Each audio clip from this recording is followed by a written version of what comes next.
Life starts at night in Mahimahiu. I know how the sex trade works on these streets. In Mahimahiu, Kenya, the highway never sleeps. She told me, for me to be here, I must be under someone. This town is known as a hotbed for sex work in Kenya. As I was standing outside a bar, a girl approached me. In every club, there's a woman who is a madam of the girls. But I'm here to investigate a story of abuse. She told me that she sells very young girls.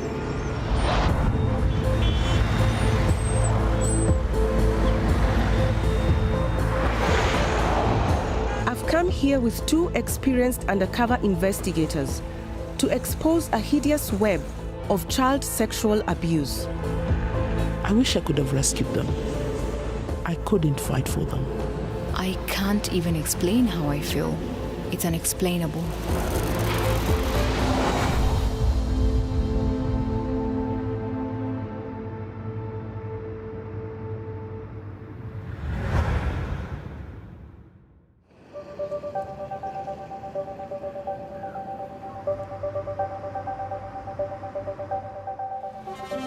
Mahimahiu in Kenya's Rift Valley is a key transit town, a vital hub for transporting goods and people across the country and into Uganda, Rwanda, South Sudan, and the Democratic Republic of Congo. Posing as sex workers wanting to learn how to become madams and earn money from other sex workers, our two undercover investigators have spent months infiltrating the sex trade here. They've befriended two madams.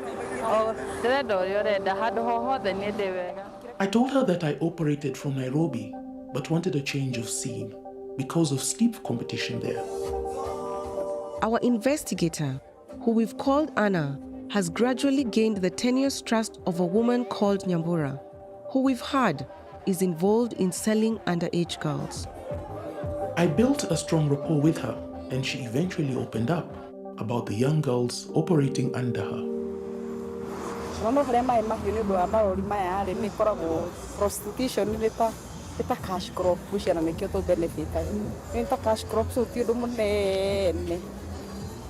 I don't know if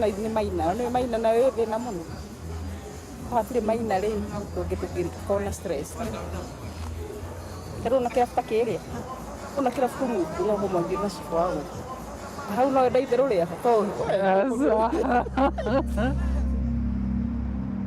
Although sex work is criminalized in Kenya, it is also normalized. But the age of consent is 18. The selling or trafficking of children under 18 carries a sentence of 10 years to life imprisonment.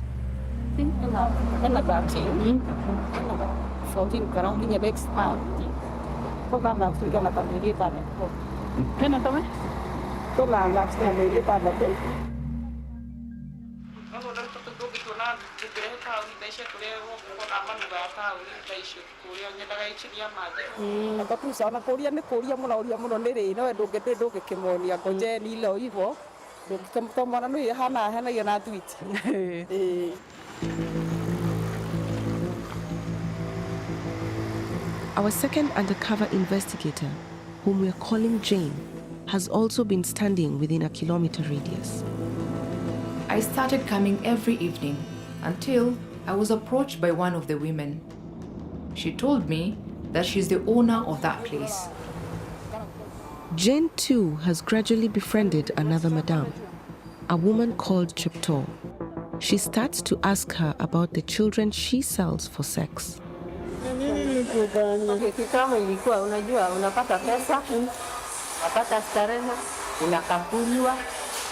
Ako katoto, utakakula na ukakunywa. Nakakunywa kila mtu akikwambia nataka.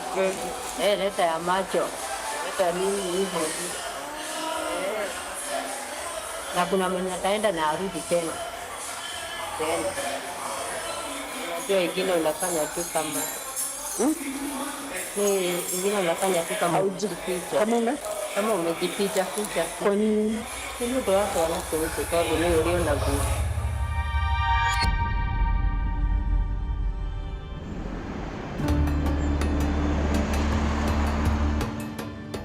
While so much abuse is hidden in the shadows, I've heard of a woman who is making a real difference. Hi. Asante sana. How are you? I'm good. Oh. Welcome, beautiful. You look Warmly known as Baby Girl, she's been a sex worker herself for 40 years and provides refuge for children who have escaped abuse. Reke nguire Jerry witũ mangai agĩũka tu niĩ ngĩthiĩ ngĩoyaga irĩtu rĩu rĩ na ningĩ rĩ ndĩna tũngĩ tũnini rĩu ndũrĩti nĩ njĩtĩirwo rĩu Naivasha andũ othe rĩu nĩ mamenyire. So that's how I become a mother, more than a mother, that is.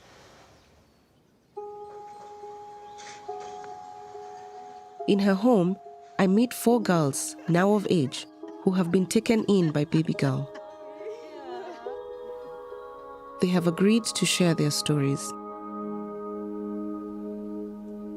Dizoni nitoke kwetu, nikasikia babangu akiongea na wazee wengine ati miaka yangu imefika ya nikuwe circumcised. Ilikuwa 14 years hapo. Vile nilifika kwa barabara, nikapatanga lori yenye ilikuwa inakuja sasa na huku of which sikwambia ni wapi. Wamenikubalisha niingie. Sasa vendosa ndo anza sasa safari. Wakaniambia tuwezi kupea lift na yani na wewe si nini yetu, yani wewe si mwanaume mwenzetu, yani hivyo bure. Each girl's home life was a driving force. Michelle lost both her parents to HIV and she was evicted onto the streets. Na I was waliniita kama mtoto ameleta crisis in the family since mamangu ndo aliniletea babangu gonjwa akakufa. So I was that forbidden child. So I went kwa streets za Eldoret nikakaa huko. Ukiwa na miaka ngapi? 6, 12. So nika meet a certain man kwa streets. Akanichukua, hanijui, kwa ananitumia vibaya. Juu literally tuseme nilikuwa namlipa juu ananisomesha. Naget. Hata nikifika mwisho, unafika mwisho uende wapi? I've got no one. Babangu alikuwa anatujengea.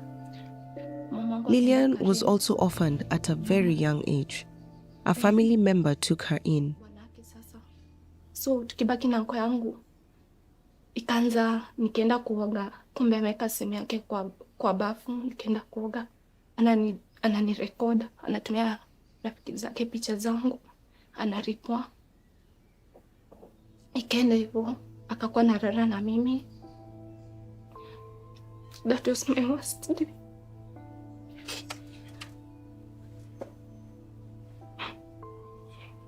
How old were you? I was 12 by then. She tried to run from abuse but was raped by a truck driver who brought her to my Mahio.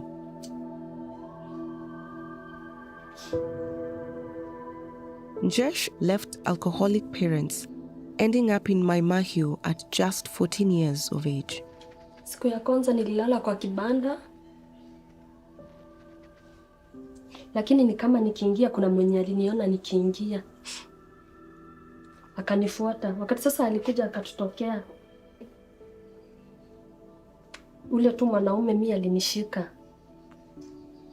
Wakati alinishika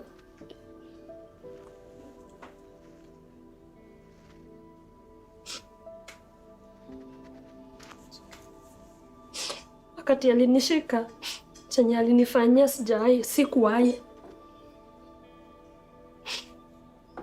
sikuwahi pitia kitu kaa hiyo. Singeweza hadi kutembea, ni miguu chungu, kuchini chungu.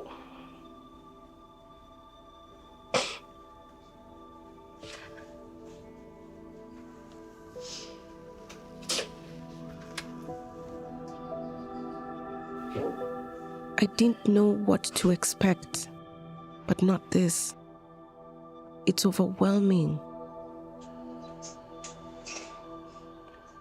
Each of these young girls fled trauma, only to find even greater danger on the streets of my Mahio.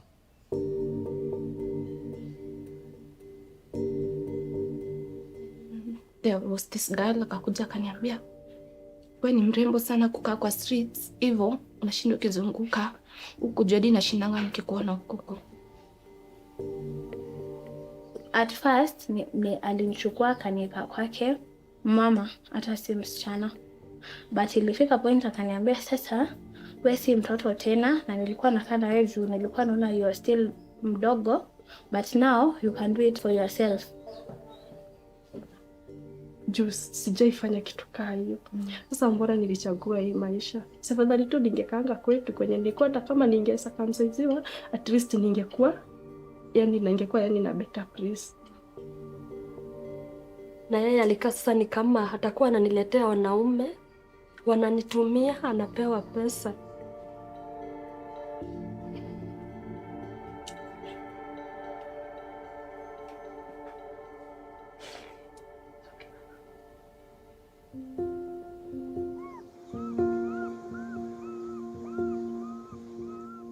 So often we judge, but behind every child lost to the night is a story of neglect. We've built a world where suffering is exploited by men who prey on innocence and by women who enable it for profit. There were children when these atrocities happened to them.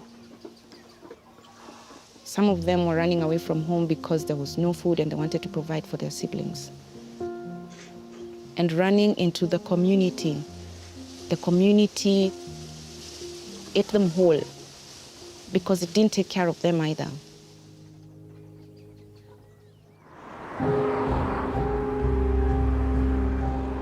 On the streets of Mai Mahiu, we know that there are still children caught in a cycle of abuse. Our undercover investigators have met two madams who claim that they sell underage girls, but we want to try and see these children ourselves. A time came when she introduced me to one of the girls.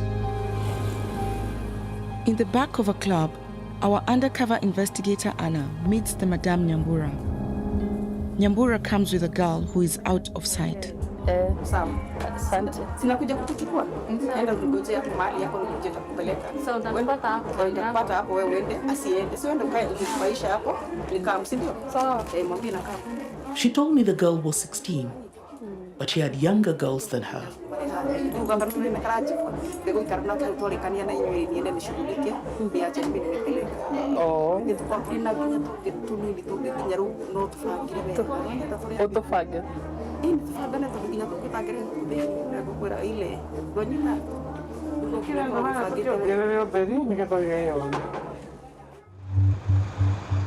Our investigator Jane has also been building trust with a madame called Chepto, convincing her that she wants to help her and to learn the business.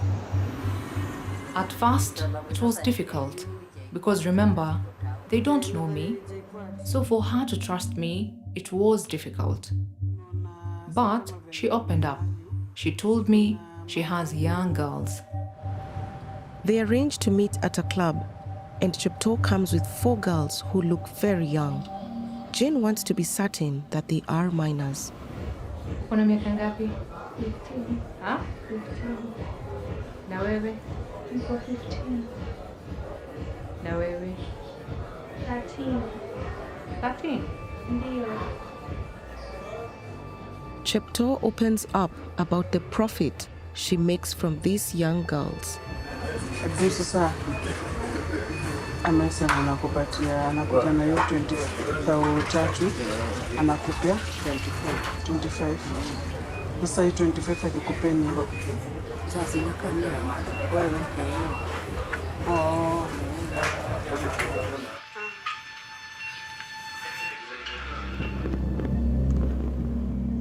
As almost a third of sex workers are HIV positive in my country, Anna asks her Madame Nyambura what protection these girls are given. These mena customary ni mahuthagira protection. Protection ari ndi maheaga. Agũkorwo mũru piũ. Gũtiakĩagaga 1 2 3 no tiatende komo no gũtikiaga kaka mũndũ ũkĩhĩtũkĩra. Tondũ nĩ mwana arabu ndahana kana rĩngĩ no athiĩ ona makio nĩ rĩndĩ mũndũ rĩngĩ ona ingĩ makĩndĩ kũihũria no rĩngĩ rĩa gũthiĩ. Gwĩ kana gakoe kũihũria na gwĩ kangĩ gũthika makio gĩtĩkĩre.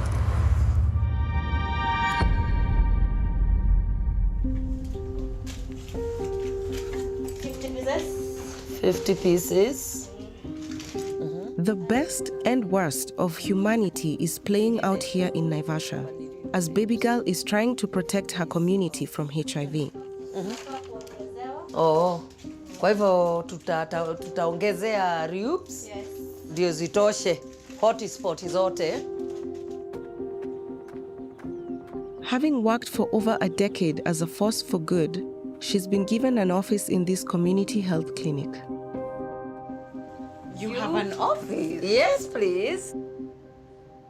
Nilikuwa na hesabu zote ndio nione niko na ngapi. Ndio kwa sababu ninaenda outreach, nijue ninaenda outreach wapi, na ngapi ninaenda outreach moja na ninaenda na condoms gani, ngapi na rubes ngapi. Mwenye ananitakanga ni sasa, kama sio sasa ni sasa hivi. Huyo niwe ugaga. Amwako hudhire kodum manke. Nakuru County has one of the highest levels of HIV infection in the country. Baby girl knows what these women go through. She was married by 16, but when forced to flee from her home through domestic violence, her own family rejected her. Sasa hapo ndio nilikuwa street woman with 3 kids na mimba. Si ndio nikaza. Nilizalia kwa choo street. I didn't know what to do. Nikasema sasa na ile chakula watu wanakula wakirusha pale kwa dustbin, mimi niende nitafute chakula hapo.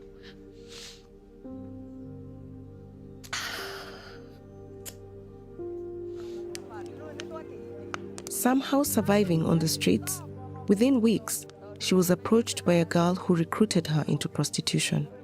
Nikaoga, nikaanza kutokelezea, nikiwa na miezi 2 sasa. Sasa nikaona mimi niko heaven. At least niko na mahali nimeficha watoto.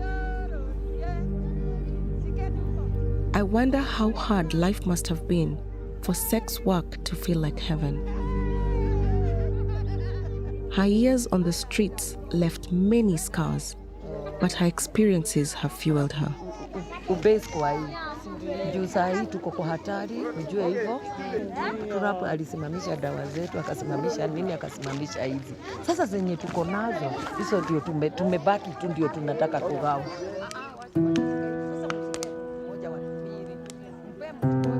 Baby girl's work has been supported through USAID, but it seems that this is about to change. Mpaka kutoka September hatuko kazi. So what happens now? I don't know. Tell me what will be. Na hao watoto unaona vile wako, wataweza kutoroka watorokee hii mambo. Si bado wako nayo.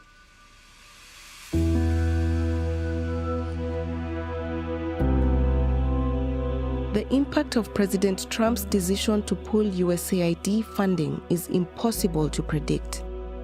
But in this small pocket of Maimahiu, it's clear how it has helped this rose amongst thorns. I dread to think of the impact that a lack of basic protection may have on children still trapped in sex work.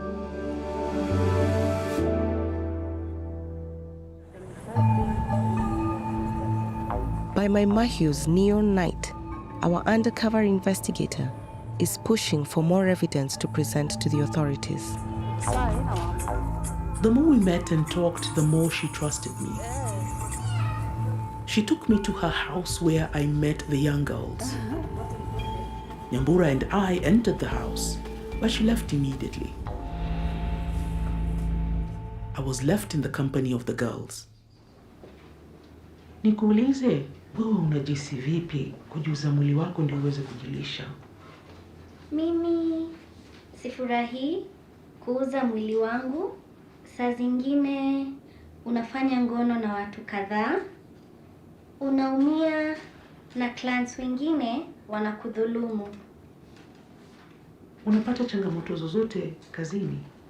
Kukaa sana kwa bar, kukunywa pombe sana, kuvuta bangi, alafu clients wanakuforce kufanya vitu za ajabu. Saa zingine huwezi omba msaada kwa sababu Madam Carol ako na simu. Hatukubali tuko na simu zetu. We don't know if the Carol they refer to is another name for Nyambura, or if these girls held here are talking of yet another madam. Either way, Nyambura brought her here to meet the girls she hides and sells. Na unapewa ngapi kwa zile pesa ambazo Carol hulipwa na wateja? Kama 50 ama 100, saa zingine sipati chochote. I can't clearly explain the situation. I was utterly devastated. I almost cried. I wished I could rescue them. I couldn't fight for them.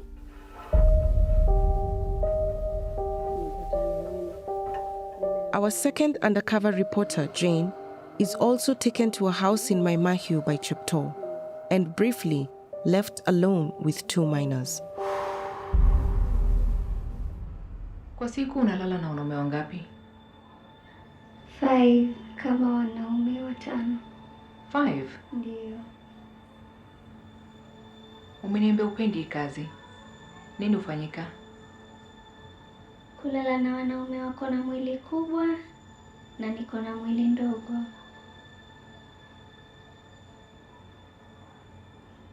Na customer akikataa kutumia kondom? Kukuwa na ngono bila kinga. Na ukikataa kulala naye bila kondom, nini itafanyika? Lazima nifanye. Nitafukuzwa kama sitafanya. Na sina mahali pa kwenda. Mimi sina wazazi. For me, it was painful. It was painful to talk to them. To tell the truth, there were a lot of nights that I was crying. Siogope, niambie.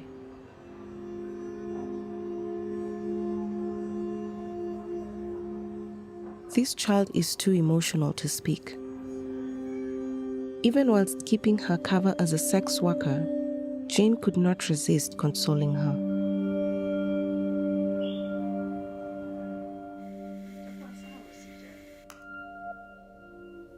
When I think of my daughter and what she wants to do when she grows up, what I think I want for her when she grows up,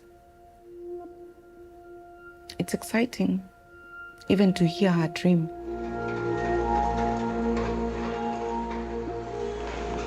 But when I listen to these girls, their dreams, their imaginations have been stolen.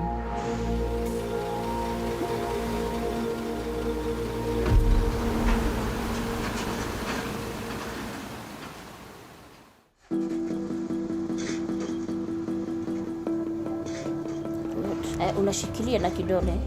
There are some who can perhaps dare to dream again. Wow, I can see. The girls we have met are learning new skills. Kidogo kidogo maisha inaenda kuwa rahisi. Yeah. It's like yani niko out of darkness. Sasa niendelea sasa nienda sasa yani naona sasa mwangaza iko pale mbele sasa naona yani inaenda sasa kwa mwangaza.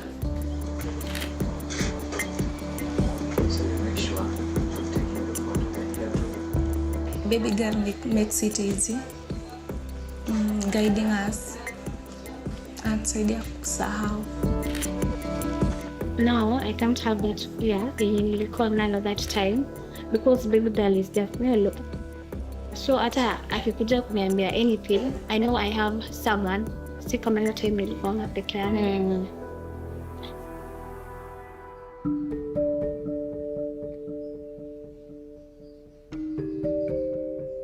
Just how many madams are exploiting children here is impossible to know.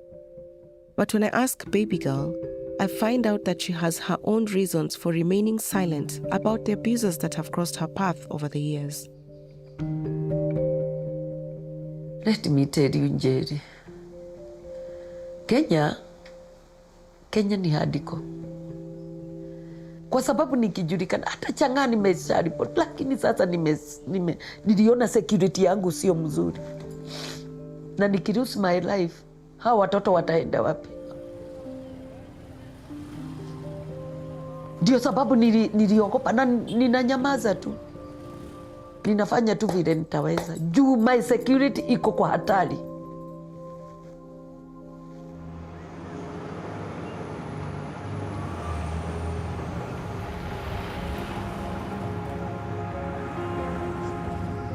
There's a heinous dark underbelly here that demands justice. We gave all our evidence against Nyambura and Cheptoo to the Kenyan police in March, but to date, there have been no arrests. I can only hope that the children we've seen will be rescued. But the layers of abuse faced by so many children in Kenya cannot be ignored.